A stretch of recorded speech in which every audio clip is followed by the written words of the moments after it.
ជំរាបសួរពុកម៉ែបងប្អូនថ្ងៃនេះខ្ញុំមកធ្វើពីរបៀបធ្វើបាញ់ស៊ុងតាមរបៀបលក្ខណៈគ្រួសារចា៎បងប្អូនហើយខ្ញុំមានបកា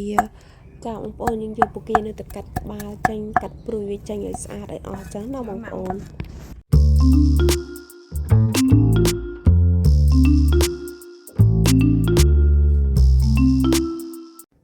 តាមចំណងចំណូលចិត្តរបស់ខ្ញុំពេលខ្ញុំធ្វើបាញ់ស៊ុងខ្ញុំចូលចិត្តហូប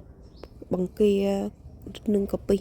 សនឹងឯងបងប្អូនយើងដាក់ទៅយើងបង្កើតដាក់ជារសញ៉ាំបន្ទាប់មកទៀតយើងទៅលាងសាច់មាន់របស់យើងដើម្បីយកយើងភ្លឺសាច់យកចិញ្ច្រាំលាយជាមួយនឹងបកាលីងជាមួយនឹងសាច់ជ្រូកអញ្ចឹងណាបងប្អូនបន្ទាប់មកទៀតពេលយើងកាត់ក្បាលបកាហើយក៏យើងលាងយកវាទៅលាងទឹកឲ្យស្អាតសម្រាប់ទឹកឲ្យស្អាតផងដែរ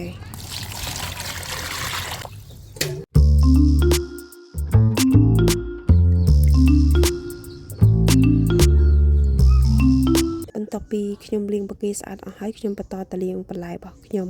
មានដូចជាសណ្តែកបណ្ដោះហើយនិងសាឡាត់ត្រសក់ហើយនិងជីបងប្អូនយើងលាងឲ្យស្អាតស្រស់ទឹកខ្ញុំមកលាងសាច់មុនហើយក៏ខ្ញុំលាងដែរនឹងសាប៊ូចាញ់ឲ្យស្អាតកុំឲ្យមានជាតិឆ្អាបជាតិអីចឹងណាបងប្អូនបន្ទាប់មកទៀតក៏យើងជូតដែរស្រាប់ហើយយើងបន្តទៅលាងបន្លែបន្តបន្ថែមទៀតបណ្ដៃត្រសក់ហ្នឹងគឺខ្ញុំបានទិញពីអ្នកយាយគាត់ចាស់គាត់លក់គាត់ដាំខ្លួនគាត់បងប្អូនគឺល្អមែនទែនហើយយើងញ៉ាំទៅគឺអត់សូវមានអារម្មណ៍ថាគឺស្និទ្ធមែនទែនបងប្អូនអត់មានរសជាតិឆ្ងាញ់អត់មានគីមីអីទេបងប្អូនបន្ទាប់ពីខ្ញុំលាងសណ្តែកបណ្ដោះហើយនឹងត្រសក់ស្ពៃក្តោបនិងសាឡាត់ជីហើយយើងសម្រះទឹកស្អាតហើយគឺយើងបន្តទៅច្រាំសាច់មាន់ដែលយើងភ្លឺចេញមកជាមួយនឹងសាច់ជ្រូកខ្ញុំមានសាច់ជ្រូកបន្តិចដែរខ្ញុំលាយច្រាំលាយគ្នាបងប្អូនខ្ញុំនឹងពេលយើងច្រាំហើយយើងដាក់ទុកម្លែកសិនបន្តទៅយើងបន្តទៅហាន់ខ្ទឹមបារាំងយើងសម្រាប់ខ្ទឹមបារាំងយើងហាន់ឲ្យទូចជាងនេះក៏កាន់តែល្អដែរបងប្អូនតែសម្រាប់ខ្ញុំគឺរាំងហាន់ធំបន្តិចហើយបងប្អូនយើងហាន់ខ្ទឹមបារាំងហើយក៏យើងបន្តទៅទុកម្លែកយើងបន្តទៅដាក់ខ្លាញ់ឲ្យក្តៅរួចហើយយើងដាក់ខ្ទឹមចិញ្ច្រាំហើយចូលបន្ទាប់មកទៀតយើងពេលខ្ទឹមបំពងមើលរាងក្រហមហើយគឺយើងចាក់សាច់ជ្រូកចូលសាច់ជ្រូកច្រាំអំបញ្ញមិញជាមួយសាច់មាន់យើងដាក់អំបិលបន្តិចស្ករប៊ីចេងរ៉ូឌីបន្តិចទឹកប្រេងខ្យងបន្តិចអញ្ចឹងណាបងប្អូន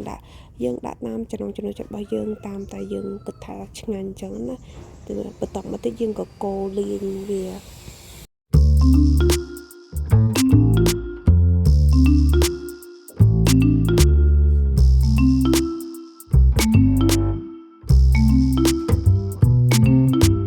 បន្ទាប់ពីកកូរសាច់មើលទៅឃើញឆ្អិនល្មមហើយក៏យើងឲ្យដាក់បង្គារបស់យើងចូលបន្ទាប់មកយើងកូរបង្គាឲ្យចូលជាតិគ្នាជាមួយនឹងសាច់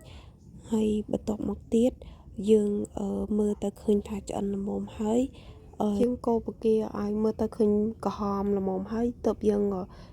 ដាក់ខ្ទឹមបារាំងចូលបន្ទាប់មកទៀតយើងក៏កូរឲ្យសព្វចូលគ្នាតែម្ដងធ្វើម៉េចយើងកូរខ្ទឹមបារាំងឲ្យទន់មើលទៅមកល្មមឆ្អិនបន្ទាប់មកយើងដួសលើកដាក់ចានទុកម្លែកយើងបន្តទៅហាន់បន្លែយើងជាចំណិតតូចដើម្បីធ្វើបន្លែសម្រាប់ញ៉ាំបាញ់ស៊ុងណាបងប្អូនបន្ទាប់ពីចាត់បន្លែហើយយើងទុកម្លែកយើងបន្តទៅដាំទឹកត្រីរបស់យើងយើងត្រូវយកទឹកស្អាតយកទៅដាំបន្ទាប់មកទៀតយើងមានស្ករក្រហមបងប្អូនយើងដាក់មើលមកល្មមតាមតែចំណង់ចិត្តរបស់យើងទៅប៉ុន្តែសម្រាប់ខ្ញុំដាក់មកវែកកន្លះបងប្អូនបន្ទាប់មកទៀតយើងទៅដាក់ទឹកត្រីរបស់យើងមកស្លាបព្រាបាយធំរបស់យើងមកល្មមមកបន្ទាប់មកទៀតពេលទឹកស្ករយើងពុះហើយយើងស្រង់ដាក់ចានយើងដាំខ្ទឹមឲ្យម៉ត់ច្រាំឲ្យម៉ត់ណាបងប្អូនប៉ុន្តែខ្ទឹមនេះខ្ញុំដាក់រាងធំបន្តិចឲ្យបងប្អូនពេលបងប្អូនធ្វើដាំឲ្យម៉ត់សិនហើយច្រាំឲ្យល្អិតបន្តិចទៅពុំឲ្យមានជាតិហាងហើយយើងទៅបកសណ្តែកដីរបស់យើង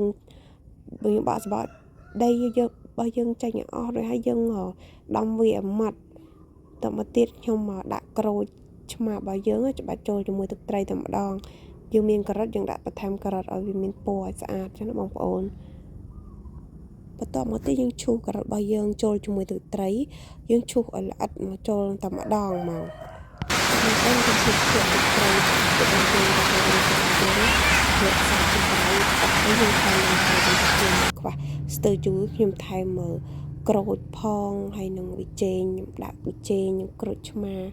ច្បាច់ចូលថែមចឹងណាបងប្អូន